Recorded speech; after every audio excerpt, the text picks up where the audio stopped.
भारत जैविक and probiotics लेकर आया है कृषि रत्न दानेदार जैविक खातिर, कृषि रत्न प्रवाही।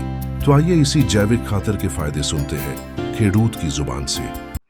મિત્રો, આજે આપણે વિજાપુર તાલુકાના અને મહેસાણા જિલ્લાના રામનગર ગામના એક ખેડૂત પાસે છીએ, જેમને આપણે આપણું કૃષિ રત્ન જૈવિક ખાતર, જે દાણાદાર ખાતર એમને આપણે આપેલું, તો એમના અનુભવ વિશે આપણે જાણીએ કે આ ખાતર વાપર્યા પછી એમને શું ઇફેક્ટ જોવા મળી છે। તો તમારું નામ શું છે? રાધેશ્યામ એમ પટેલ। ઓકે, એમનું નામ છે રાધેશ્યામ એમ પટેલ।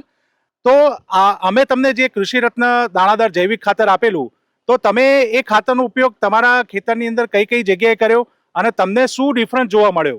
તમે આની પહેલા કોઈ રાસાયણિક ખાતર વાપર્યું હશે, એની કમ્પેરિઝનમાં તમને આ ખાતર વાપર્યું, તો એમાં તમને તમારા ખેતરની અંદર જે પાકમાં તમે યુઝ કર્યું, તો તમને એમાં શું ગ્રોથ જોવા મળ્યો? સૌથી પહેલાં તો જૈવિક ખાતર મેં મારા ઓબામાં, સરગવામાં, લીંબોળી અને ચીકુમાં યુઝ કર્યો છે અને બધા જ પાકમાં સારામાં સારો ગ્રોથ મળ્યો છે।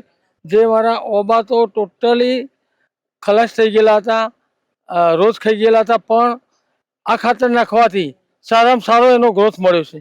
બરાબર, એટલે તમે આ ખાતર વાપર્યું પછી તમને ગ્રોથ સારો ટૂંકમાં જોવા મળ્યો છે? સારો મળ્યો છે। તો મિત્રો, એમને જે એમના આંબા ઓલમોસ્ટ જે ખલાસ થઈ ગયા હતા, એની અંદર આ કૃષિ રત્ન દાણાદાર ખાતર વાપર્યું અને એના પછીનો જે ગ્રોથ છે તમે અહીંયા નજર સામે જોઈ શકો છો। જે આ તમને આ આંબા દેખાય છે, એની અંદર એ ગ્રોથ ઉપરથી જ ખબર પડી જાય કે આ ખાતર કેટલું ઇફેક્ટિવ છે। અને સરગવામાં પણ એમને યુઝ કર્યું છે, તો સરગવાનું હું તમને એનું સેમ્પલ પણ બતાવું છું કે એ જે સિંગો છે સરગવાની, એ તમે જોઈ શકો છો નમૂના ઉપરથી જ કે કેટલી ગ્રીન દેખાય છે અને કેટલો સરસ ગ્રોથ જોવા મળે છે।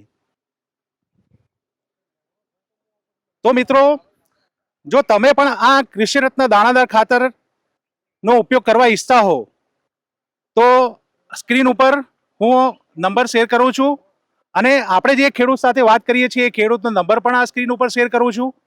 તમે જરૂરથી અમને કોન્ટેક્ટ કરજો, અમે તમારો કોન્ટેક્ટ કરીને તમને એ ખાતર પ્રોવાઈડ કરીશું। લાસ્ટમાં દોસ્તો, જય હિન્દ, જય ભારત, જય શ્રી કૃષ્ણ।